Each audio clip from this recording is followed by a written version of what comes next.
पिछले कुछ दिनों से तवातुर के साथ पीपल्स पार्टी प्रेस कॉन्फ्रेंसेस कर रही है। हमने नदीम अफजल चंद साहब को भी देखा आज बात करते हुए। इससे पहले भी लगातार पिछले कई दिनों से ये बात हो रही है। अब बाइकॉट की भी बात हो रही है कि शायद बाइकॉट भी कर दिया जाए, लेकिन एक्चुअली मैम पीपल्स पार्टी के जहन में इस वक्त क्या चल रहा है कि आप लोग आगे कैसे प्रोसीड करेंगे बिफोर द थर्ड स्टेज? बहुत शुक्रिया सना, अपने प्रोग्राम में शामिल किया। देखें, आज़ाद कश्मीर के इलेक्शंस के ऊपर ही बात चल रही है। गुज़िश्ता कई दिनों से इलेक्शन की बात चल रही है। फिर ये पता चला कि इलेक्शन को फेजेस में कराया जा रहा है, क्योंकि हमें रेजर्वेशंस थी। लेकिन हमारे पार्टी के चेयरमैन जनाब बिलावल भुट्टो जरदारी साहब ने ये बेहतर समझा कि अगर सिक्योरिटी के मसाइल दरपेश हैं तो हमें उसमें कोई मसला खड़ा नहीं करना चाहिए। हम इलेक्शन फेजेस में भी उस पर जा सकते हैं। लेकिन बार बार बिलावल भुट्टो जरदारी साहब ये कह रहे थे कि इलेक्शंस को फ्री, फेयर और ट्रांसपेरेंट होना चाहिए। हर कैंडिडेट को मौका मिलना चाहिए मुकम्मल तौर पर अपनी कैंपेन करने का, और हर वोटर को अपना वोट डालने का हक मिलना चाहिए, बगैर किसी खौफ के, बगैर किसी खतरे के।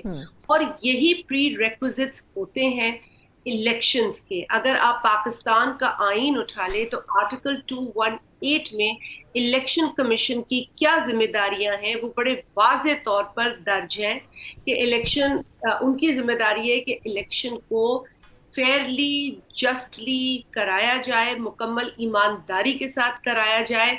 और ये इलेक्शन कमीशन की आईनी जिम्मेदारी है। ये कोई पीपल्स पार्टी ने कोई आज कोई नई बात नहीं कर दी, या कोई वोटर्स ने या हमारे कैंडिडेट्स ने मुतालबा नहीं कर दिया। ये उनका आईनी फर्ज है जो बार बार इलेक्शन कमीशन को याद दिलाया जा रहा था।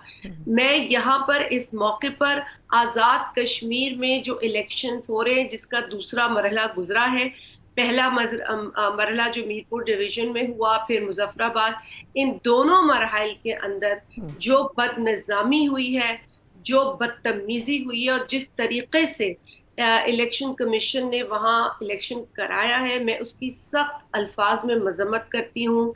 वहां पर जिस तरह का इंटरफेरेंस एक पॉलिटिकल पार्टी की तरफ से देखा गया, जिस तरह हुकूमती रिसोर्सेस को, हुकूमती अथॉरिटी को इस्तेमाल कर कर इन्फ्लुएंस किया गया इलेक्शन प्रोसेस को, कैंपेन के दौरान और खुसूसन पोलिंग डेज के ऊपर, दोनों मराइल के अंदर। आप मीरपुर देख ले, वहां हमारा कारकुन शहीद हुआ, मुख्तार यूनुस। और फिर आप कल देख ले, एक और कारकुन हमारा मुश्ताक शाह शहीद हुआ। हम इलेक्शन में जाते हैं सना, हम जिंदगी और मौत की जंग लड़ने नहीं जाते। शायद मुस्लिम लीग नून के लिए पहलवानी करना जरूरी है, लेकिन हमारे लिए जमहूरी अंदाज में इलेक्शन लड़ना जरूरी है। बिलावल भुट्टो साहब ने बार बार कहा, सियासी मैदान में हमारा मुकाबला कीजिए और मेरिट पे हमारा मुकाबला कीजिए। अगर हम मेरिट पे मुकाबला करके, सियासी मैदान में मुकाबला करके हार भी जाते हैं तो अपनी हार को तस्लीम करेंगे।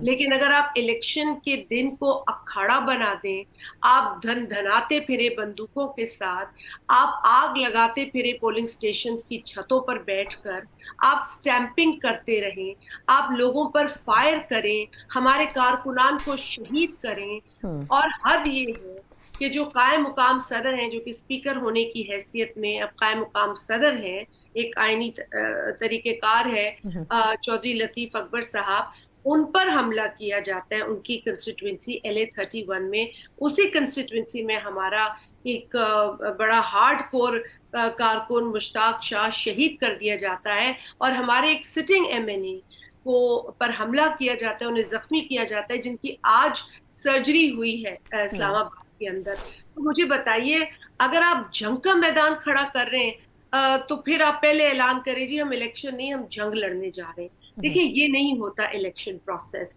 और इससे हुआ ये है कि दुनिया में ये तमाशा जो है वो दुनिया ने देखा है। इंटरनेशनल मीडिया रिपोर्ट कर रहा है। मैं रॉयटर्स की अभी एक रिपोर्ट देख रही थी, रॉयटर्स ने रिपोर्ट किया और दीगर जो इंटरनेशनल न्यूज एजेंसीज हैं उन्होंने रिपोर्ट किया है कि आपने एक इलेक्शन को तमाशा बना दिया है। हम यहाँ मकबूजा कश्मीर में मौजूद जो हमारे कश्मीरी भाई बहन हैं उनके हक के लिए लड़ते हैं, आवाज बुलंद करते हैं, उनके को इंसाफ मिले, लेकिन हम अपने कश्मीरी लोगों के साथ, अपनी कश्मीरी अवाम के साथ क्या सलूक करते हैं। पे दर पे वहां लोगों को जिस तरीके से पीछे धकेला जा रहा है, इज्तमाही पनिशमेंट दी जा रही है। प्रोटेस्ट के भी तरीकेकार हैं, प्रोटेस्ट करना गुनाह नहीं है, और प्रोटेस्ट के अंदर इंतशार फैलाना या सर्टन बाउंड्रीज को क्रॉस करना, कानून को हाथ में लेना, वो गलत है, लेकिन एहतजाज तो गलत नहीं है ना। नहीं लेकिन आप बार बार बिलावल साहब ने कहा कि आप एक ट्रूथ एंड रेकंसिलिएशन कमीशन बनाइए जी और आप उसमें जो एहतजाज करने वाले लोग हैं उनको बिठाइए, स्टेट की भी नुमाइंदगी हो, दीगर जो भी स्टेक होल्डर्स है वो बैठे, सच क्या है झूठ क्या है इसका फैसला करे, सजा और जजा का फैसला करे। अच्छा मैम, खुदा दो के लिए दो कश्मीर चीजें। के जी जी कश्मीर के मसले को हल करे। और ये इलेक्शन जो आजाद कश्मीर का है, ये इस चीज पर भी बिलावल साहब कहते रहे कि लेट द कश्मीरीज डिसाइड, आप इंटरफेयर ना करें जी। कभी एक सूबे की वजीर आला पहुंच जाती हैं, किसी और सूबे का कोई वजीर आला वहां नहीं पहुंचा, सिर्फ एक सूबे से वजीर आला वहां गई,